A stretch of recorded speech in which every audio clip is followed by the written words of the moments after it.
Hello বন্ধুরা, কেমন আছো তোমরা সবাই? আশা করি তোমরা সবাই খুব ভালো আছো। আমি প্রিয়াঙ্কা কিচেনে তোমাদের সবাইকে স্বাগত। আজকে আমি বানাবো চিলি চিকেন। তার জন্য আমি এখানে 300 গ্রাম চিলি করে চিকেন কেটে নিয়েছি। অবশ্যই চিকেনটি বোনলেস চিকেন নিয়েছি। তার সাথে 1 চামচ ভিনিগার নিয়েছি, আর নিয়েছি সাথে 2 চামচ টমেটো সস, আর 2 চামচ চিলি সস, 2 চামচ সয়া সস, আর সাথে নিয়েছি 2 চামচ কর্নফ্লাওয়ার, আর নিয়েছি এতে আমি দিয়েছি 1/2 চামচ জিরের গুঁড়ো, 1/2 চামচ ঝাল লঙ্কার গুঁড়ো, আর দিয়েছি 1/2 চামচ গোলমরিচের গুঁড়ো।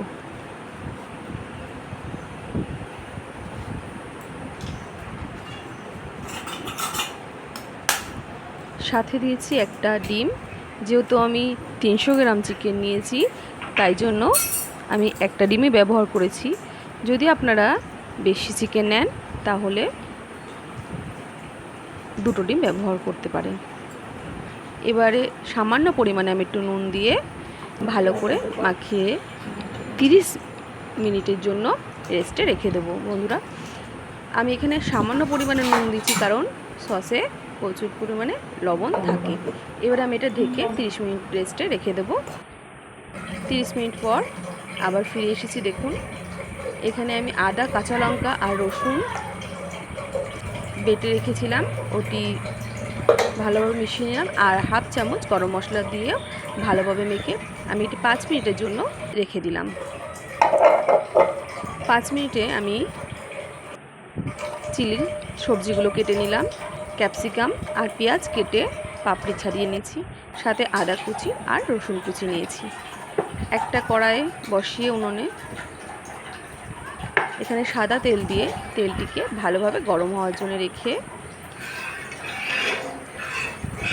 দেখুন বন্ধুরা, তেলটি কিন্তু আমার ভালোভাবে গরম হয়ে গেছে। এবার এতে আমি চিকেনগুলো ভালোভাবে ভেজে নেব। হ্যাঁ, এটা মনে রাখতে হবে চিকেনগুলো ভাজার সময় যেন গ্যাসটি মিডিয়ামে থাকে, হাইতে না থাকে, তাহলে কিন্তু চিকেনগুলো পুড়ে যাবে, খেতে একদম ভালো লাগবে না। আমি কিন্তু মিডিয়ামেই রেখেই চিকেনগুলো ভাজছি। চিকেনগুলো দেখুন, আমি এইভাবে প্রত্যেকটা চিকেনই ভেজে নেব এখন। তো চিকেন ভাজা হতে হতে আমি একটা সস রেডি করে নিই। এখানে আমি 2 চামচ সয়া সস নিয়েছি, সাথে নেব 2 চামচ টমেটো সস, আর নেব সাথে 2 চামচ চিলি সস। এবার এই সসগুলিকে আমি একসাথে ভালোভাবে মিশিয়ে নেব। এগুলোকে ভালোভাবে মিশিয়ে নিলে এর কালারটি কিন্তু অন্যরকম হয়ে যাবে।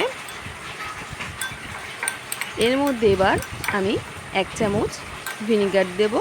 ভিনিগার দিলে দেখবেন এর কালারটি আরও সুন্দর হয়ে যায়। দেখুন বন্ধুরা, ভিনিগারটি দেওয়ার পর এই কালারটি কিন্তু অনেকটা চেঞ্জ হয়ে গেছে।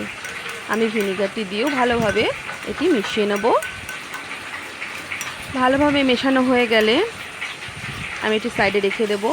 এই সাথে আমার চিকেনগুলো ভালোভাবে ভাজা হয়ে গেছে। এবার আমি কড়াইতে যেটুকু তেল ছিল তাতে আদা কুচি, রসুন কুচি দিয়ে 1 মিনিট ভালোভাবে ভেজে নেব। হ্যাঁ, 1 মিনিটের বেশি কিন্তু ভাজা যাবে না। 1 মিনিটের বেশি যদি ভাজা হয় তাহলে কিন্তু ভালো লাগবে না। এগুলো একটু হালকা ভাজলে ভালো লাগবে খেতে। 1 মিনিট ভাজার পর এতে আমি এখন ক্যাপসিকামগুলো দিয়ে দেবো।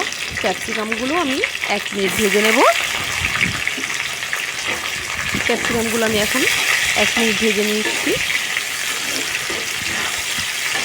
ক্যাপসিকামগুলো আমার 1 মিনিট ভাজা হয়ে গেছে। এবার এখন আমি টুকরো করে রাখা পেঁয়াজগুলো এখন দিয়ে দেবো। পেঁয়াজগুলো আমি 1 মিনিট ভেজে নেব।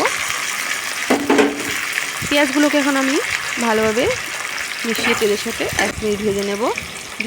1 মিনিট ভাজার পর আমি যে সসটি বানিয়ে রেখেছিলাম সেটিও দিলাম। দিয়ে আমি এখন ভালোভাবে মিশিয়ে নেব।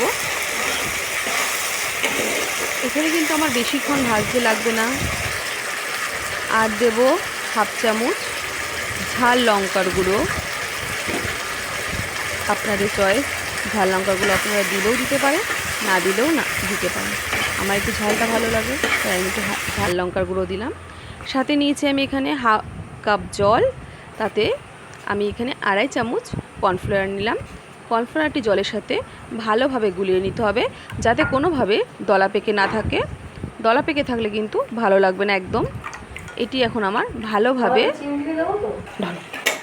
গুলিয়ে নেওয়ার পর এখানে আমার সসগুলিও ভালোভাবে ভাজা হয়ে যাওয়ার পর আমি এখন চিকেনগুলো ভালোভাবে মিশিয়ে নেব। দেখুন আমি চিকেনগুলোকে ভালোভাবে মিশিয়ে নিয়েছি।